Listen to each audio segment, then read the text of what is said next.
자, 이번 시간에는 통합과학 2단원 시스템과 상호작용에서 중력과 역학적 시스템에 대해서 살펴볼 거고, 먼저 역학적 시스템이라 한다면 중력, 전기력, 마찰력 등의 힘에 의해서 일정한 운동 체계를 유지하는 시스템을 역학적 시스템이라 하고, 그 중에서 중력은 지구 시스템과 생명 시스템에서 일어나는 여러 가지 자연현상에 매우 중요하게 작용을 하고 있고, 지구의 역학적 시스템 유지에 아주 필수적이라는 거지. 그래서 우리는 중력에 대해서 좀 더 자세히 알아본다면, 중력은 질량을 가진 모든 물체들끼리 서로서로 어떻게 한다고? 끌어당기는 힘을 바로 뭐라 한다? 중력이라 한다. 자, 여기에서 두 물체에 A와 B가 있다고 하자. 그때 둘 사이에 작용하는 중력의 크기는 서로 끌어당기다 보니, 자, 그 힘의 크기가 어떠하고, 같고, 방향은 어떠하더라? 반대 방향으로 작용하더라는 거지. 자, 여기 A라는 물체가 있고 B라는 물체가 있잖아요. 그치? 그랬을 때 A는 B 쪽으로 힘을 받고 B는 A 쪽으로 힘을 받다 보니 힘의 방향은 반대이고 그 힘의 크기가 어떠하더라? 둘이가 같다는 거지. 자, 여기서 좀 더 나아가서 A의 질량을 M1이라 하고 B의 질량을 M2라 하고 둘 사이의 거리를 R로 뒀을 경우에 얘들 둘 사이에 작용하는 중력의 크기 힘 F는 거리의 제곱에 반비례하고 두 물체의 질량의 곱에 뭐하더라? 비례하더라는 거지. 자, 요 비례식을 등식으로 바꾸기 위해서 여기 만유인력 상수가 들어간다. 크게 신경 쓸 필요는 없고, 자, 너네가 알아야 될 것은 질량이 어떠할수록 클수록 거리는 짧을수록 작용하는 중력의 크기가 어떠하다? 커진다는 거지. 자, 한 번 더 강조하자. 중력의 크기는 질량이 어떠할수록 클수록 물체 사이 거리는 짧을수록 어떻게 된다고? 커지고, 자, 거기서 한 발 더 나아가서, 자, 예를 들어가지고 B의 질량 M2가 요게 몇 배가 됐다 하자? 2배가 됐다 하자. 질량이 2배로 커졌다고 하자. 그러면 요게 2배로 커졌잖아요. 그지? 그러면 중력의 크기도 몇 배가 된다고? 2배가 되겠지. 그지? F도 역시 2배가 된다. 그러면 A가 받는 힘 요것도 2배가 되고 B가 받는 힘 요것도 몇 배가 된다고? 2배가 돼서 힘의 크기는 어떠하고? 같고 방향은 반대. 요렇게 되더라는 거지. 자, 이어서 중력은 물체가 떨어져 있어도 작용을 하지. 그지? 맞나? 그리고 중력의 방향은 어디 방향? 연직 방향이다. 수평면에 대해서 수직 방향을 연직 방향이라 한다. 또는 지구의 중심 방향이 되겠지. 그지? 되나? 그 다음에 지표면에서는 같은 물체에 작용하는 중력은 높이에 관계없이 어떠하더라? 일정하더라. 자, 중학교 때 배운 내용을 한 번 더 정리하고 간다면, 예를 들어서 1kg의 물체가 있잖아요. 그제? 그러면 여기에 작용하는 중력의 크기는 몇 뉴턴이었다? 9.8 뉴턴이었다. 그제? 되나? 자, 요걸 기억을 해주시고, 그러면 이런 힘에 의해서 물체들이 운동을 하게 되는데, 물체의 운동 종류에 누가 있는지를 보고, 그 다음에 중력에 대해서 물체들이 어떻게 운동하는지를 알아보기로 하자. 그래서 먼저 무슨 운동? 등속 직선 운동을 먼저 보자. 등속 직선 운동이라 하면 물체에 작용하는 알짜 힘. 자, 알짜 힘을 어려워할 필요는 없어. 알짜 힘도 힘이고 알짜 힘이라 하면 물체에 작용하는 모든 힘의 합력을 바로 뭐라 한다고? 알짜 힘이라 한다. 뭐 굳이 한 번 더 얘기를 한다면 예를 들어서 물체가 있는데 오른쪽으로 몇 뉴턴? 10뉴턴, 왼쪽으로 2뉴턴의 힘이 작용한다 하자. 그러면 합력은 8뉴턴이 되고 알짜 힘도 8뉴턴이 되는 거지. 되나? 자, 등속 직선 운동의 경우는 물체에 작용하는 알짜 힘이 있다 없다? 없다. 되나? 힘이 작용하지 않기 때문에 물체의 속력이 어떠하다고? 변하지 않아. 일정의 힘이 작용하지 않으면. 됐나? 그걸 바로 뭐라 한다고? 등속 직선 운동이라 한다. 자, 요때 속력은 중학교 때 배웠었지, 그지? 시간분의 뭐였다고? 이동 거리였다, 그지? 거리. 자, 고등학교 때는 요걸 문자로 간단하게 많이 나타내지, 그지? 시간 다 적기 싫다, 귀찮다. 그래서 문자로 타임에 따서 t로 이런 식으로 적는단 말이야. 그래서 문자 정도는 기억을 좀 해주고 앞으로 속력은 v로 나타내기로 하고 시간은 t로 거리는 됐나? s를 쓰기로 하자.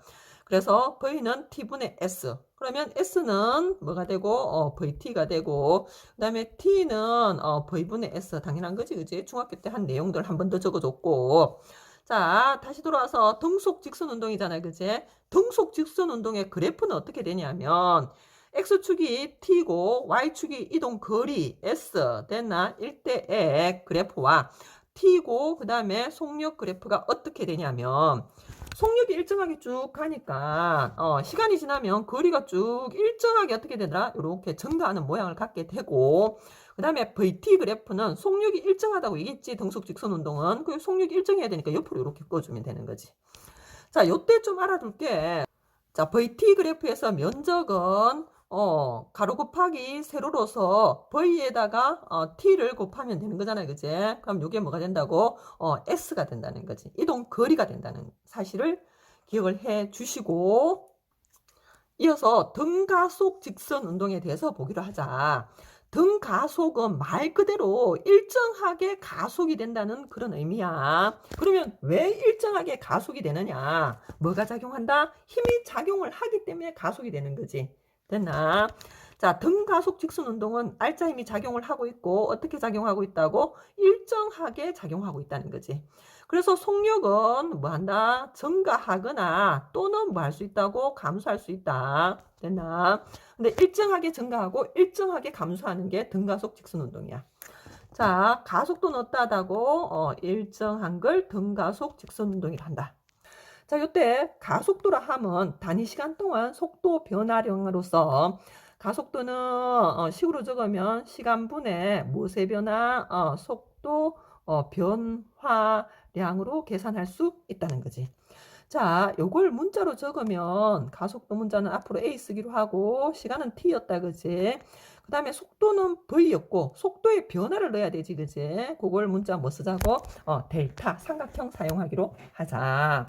자, 그래서 가속도식은 T분의 델타 V가 되고 자, 여기에서 단위를 좀 정리를 하고 간다면 V 단위가 미터 퍼 세크였지, 그지? 속도의 단위 미터 퍼 세크. 그걸 뭘로? 시간으로 세크로 나눈 거니까 가속도의 단위는 미터 퍼 뭐가 된다고? 세크의 제곱이 됐고 그 다음에 가속도 계산을 어려워할 필요는 없어. 누가 봐도 계산을 할 수 있어.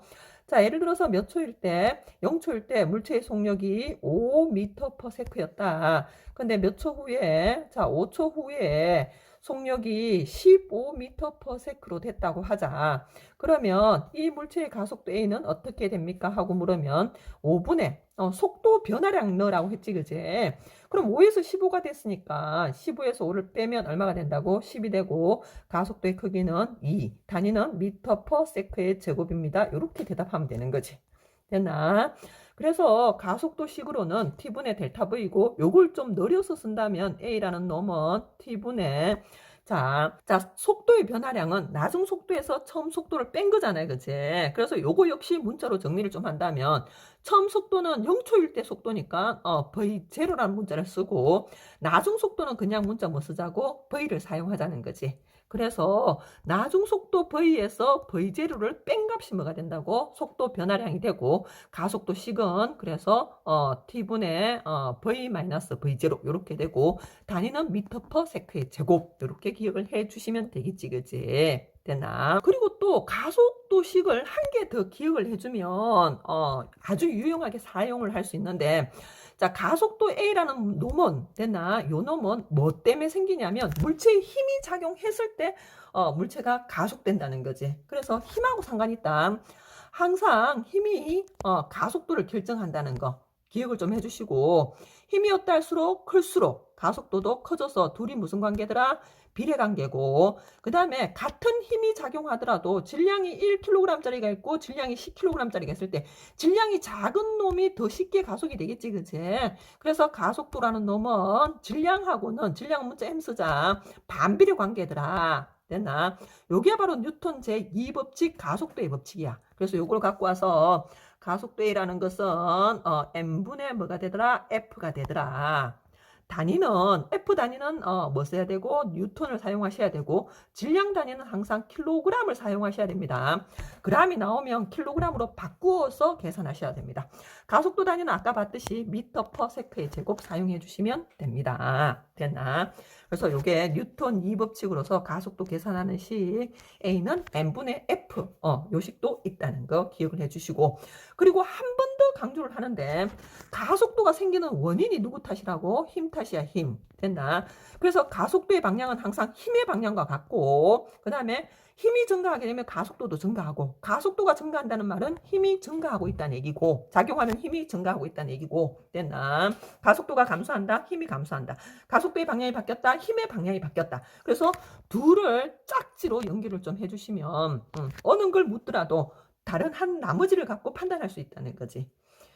됐나? 그렇게 되고, 그 다음에 등가속도 직선 운동에서 그래프를 한 번 더 확인하고 넘어간다면, 자, X축이 시간 T고 Y축이 이동거리 S일 때, 그 다음에 시간 T고 Y축이 속력 V일 때, 됐나? 우리는 한 개 더 보고 갈까? 여기다가 이렇게 해서 예를 들어서 T고 여기가 뭐다? A인 것까지 그래프 세 개를 좀 정리를 해보자. 등가속도 직선 운동이잖아. 가속도가 어떠하다? 일정하다 했으니까 AT 그래프는 이렇게 해서 일정하게 나와야 되고, 그 다음에 속력이 일정하게 증가하거나 감소한다 했지, 그치? 그러면 VT 그래프는 우리는 일정하게 증가하는 걸로 가자. 이렇게 되고, 그 다음에 ST 그래프는 시간 이동 거리 그래프로서 VT 그래프의 넓이가 이동 거리가 된다고 했잖아요, 그치? 증가하지. 면적이 증가하지, 시간이 지날수록. 근데 증가하는데 증가하는 양이 또 늘어나기 때문에 그래프가 직선이 아니라 일정하게 증가가 아니라 이렇게 곡선 모양으로 증가하는 그래프가 된다는 거 봐주시고, 자, 여기에서 좀 더 나아가서 앞에서 VT 그래프의 면적이 뭐가 된다고? 면적은 S가 된다고 했다, 그치? 이동거리 S가 된다고 했다. 자, 그 다음에 요 VT 그래프에서 그래프의 기울기 표시 이렇게 하자. 기울기는 뭐가 되냐면 기울기는 X축 변화량분의 Y축 변화량이잖아요, 그치? 그럼 X축이 T고 Y축이 V니까 자, T분의 델타 속도의 변화량 델타 V가 되지, 그치? 그래서 VT 그래프의 기울기는 뭐가 된다고? 아이고 아까 봤던 식이다, 그치? A 가속도가 되는 거지. 기울기가 일정하지. 그러니까 AT 그래프의 모양이 또 일정하게 이렇게 연결이 되는 거지. 됐나? 그래서 항상 시간 속력 그래프가 중요하다. 면적은 뭐가 되고 이동 거리가 되고 기울기는 가속도가 된다는 사실까지 기억을 해 주시길 바랍니다.